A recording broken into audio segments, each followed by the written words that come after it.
It's Kevin from Cuca, and today we're going to talk about kitchen etiquette. The things that somebody working in a professional kitchen would do, but somebody brand new would really have no clue. So these are the tips and the tricks to make you look like a pro, like the difference between years of experience or it's my very first day.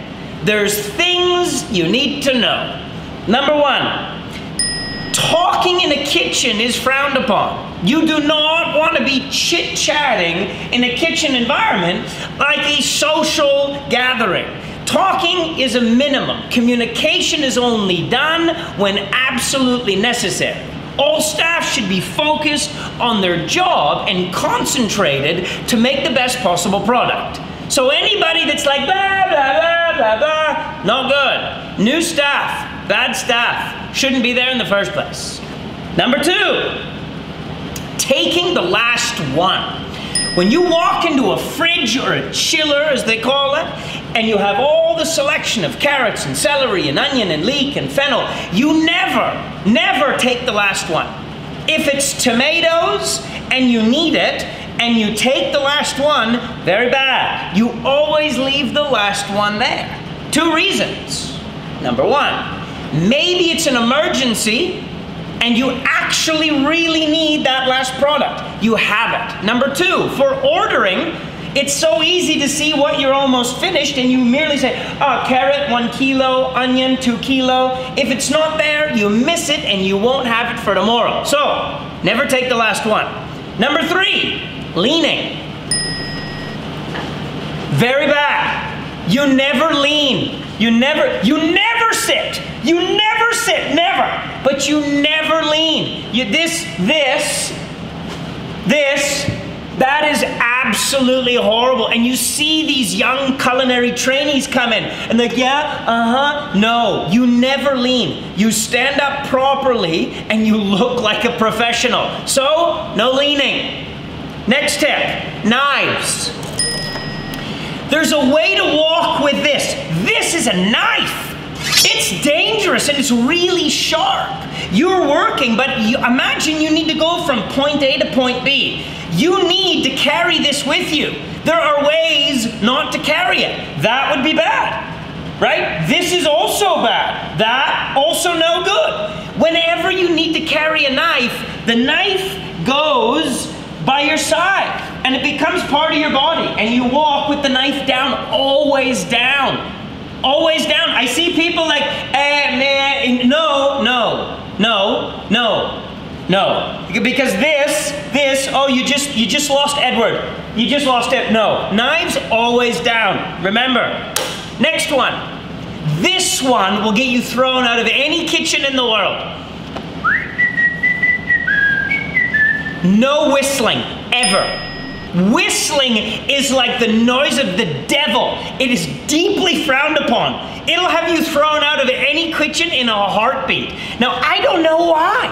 A lot of these things are common sense, but the whistling, it gets underneath the skin of every professional. Even the other day, one of my guys, he's like whistling, and I don't know why, but immediately I wanted to cripple him.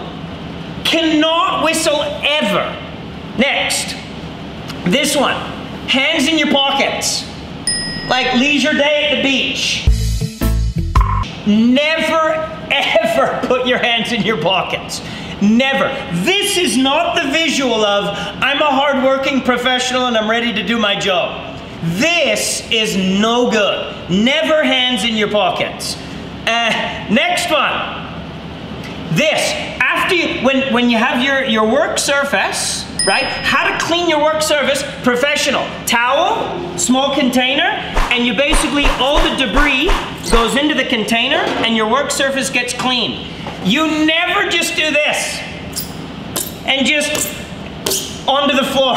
Never do that. I see, again, young culinary students, they just do this one, all on the floor. And who's gonna clean up on the floor? Who's gonna do that?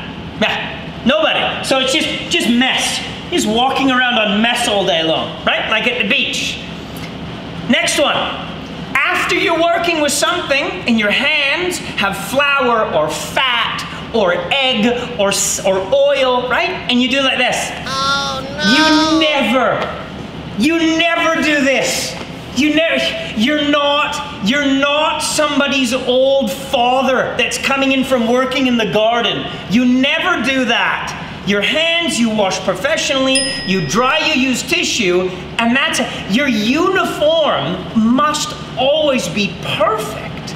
People are gonna look at you. If it's like flour, chicken egg, chocolate stain, or this one, where you see people doing like this one, I mean, everything in your uniform always has to be organized. Touching of your face. Never touch your face. Working in a professional kitchen, you never touch your face. Ever. Never touching of the face. Every day, I say about 100 times a week, touch your face, wash your hands. Touch your face, wash your hands. Because people, they just, I don't know what it is, but they just can't stop. Never touch your face. Last one. Rings and jewelry. You see some people with the stones and the big watches and the No. Yeah, the hands, with the exception of a wedding ring, to prove that you're not that big of an outcast, the hands must be clean, like a surgeon. You're working with somebody's meal, so your hands always must be clean and without clutter. You are not a pimp. You're not full. You're not trying to prove to your friends like you're the man. Not in a kitchen environment. So with those simple tricks, you will have people looking at you like you know what you're doing. That's kitchen etiquette. Thanks for joining.